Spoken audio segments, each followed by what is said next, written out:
the Madman.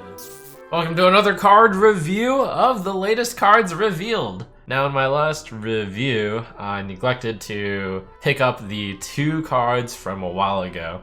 So we'll start with those two cards. First of all is Warpath. 2 mana, deal 1 damage to all minions with Echo. It's better against Divine Shield and Death Rattles, which summon minions, because it gets rid of Divine Shield and then it deals even more damage. 2 mana, deal 1 to all, pretty boring. 4 mana, deal 2 to all minions. That could actually be used. It's like Consecration, which also hits your own side, which may or may not be good. But Acolyte on 3 into double Warpath on 4 could be pretty good. Deal 3 damage to all minions on 6, so like Hellfire for 6. 8 mana, deal 4 damage to all minions, like a Flame Strike kind of, especially if you're Control Warrior where you don't have any minions. And then finally, 10 mana, deal 5 to all minions, which is like the 6 mana Dragonfire potions. But the power, of course, even though it's bad at all mana costs, is that you get to choose the right mana to use it for. Super flexible, just like all the Forbidden cards. Just a question of how far Control Warrior is from being a deck, though. We've got Face Collector, 3 mana 2/2, Battlecry, add a random legendary minion to your hand with Echo. So 3 mana 2/2, create a card. Has been a card that has seen play before, with a card like Cabal Courier. That though gave you the selection of 3 cards, whereas this one just randomly adds a legendary minion to your hand, some of which certainly do suck. But the main benefit of this is not really playing it on 3, even though that is an option, certainly a viable option. But when you play it on 6 mana, 4/4, draw 2 cards, that doesn't seem that bad. Until you realize that the cards you draw are like kind of bit over the place, all over the place.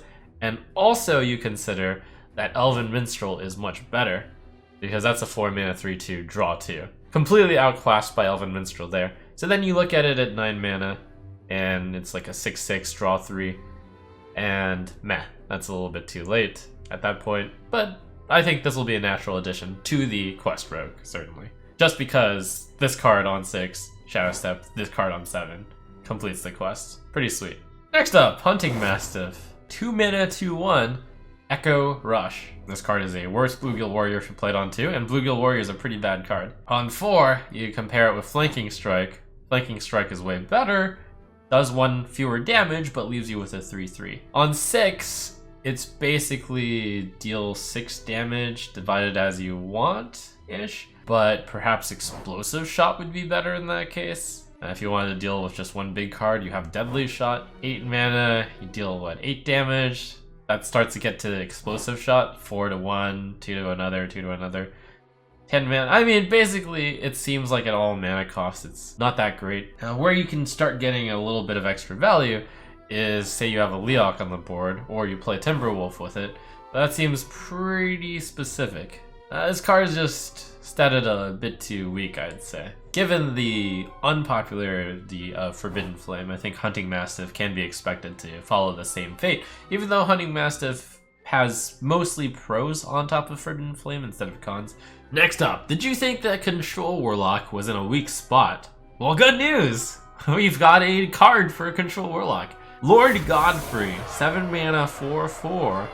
Battlecry, deal 2 damage to all other minions. If any die, repeat this Battlecry. So it's basically Mega Defile on a 4/4. At its best, you could consider this a 7 mana 4/4, which comes with a Twisting Nether, which doesn't kill itself. At its worst, you can consider it a 7 mana 4/4, which comes with a Volcanic Potion.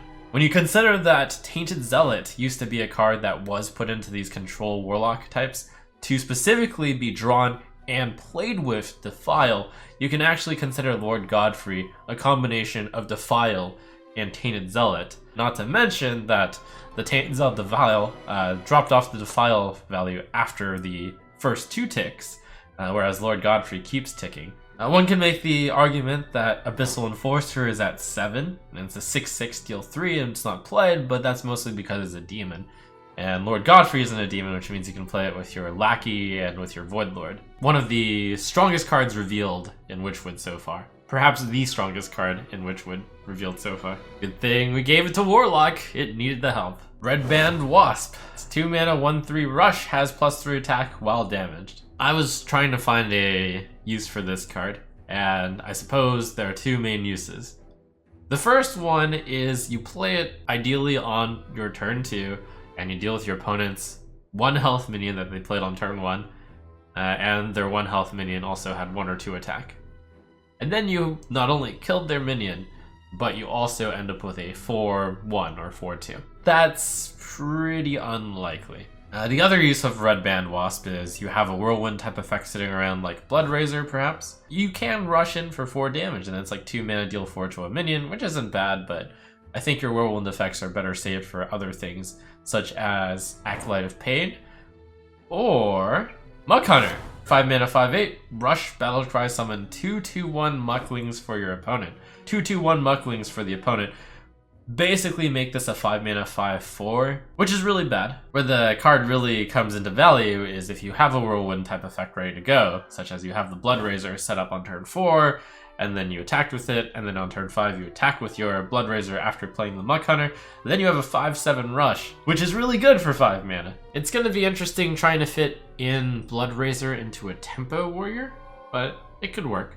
Old Tempo Warrior did put in Deathbite into their deck after all. This is neutral, so other good classes that this card might go in would be Warlock if you have a Despicable Dreadlord on the board, or with just Rogue. When you have the dagger in your hand, you can just stab one of the 2/1 Mucklings, negate half of the Muckling downside. A lot of people have given the general statement that this just seems too fair, so it won't see it play. But if I paint the picture of it in the most unfair state, it's Doomguard, which doesn't discard any cards, except that it does have to hit a minion.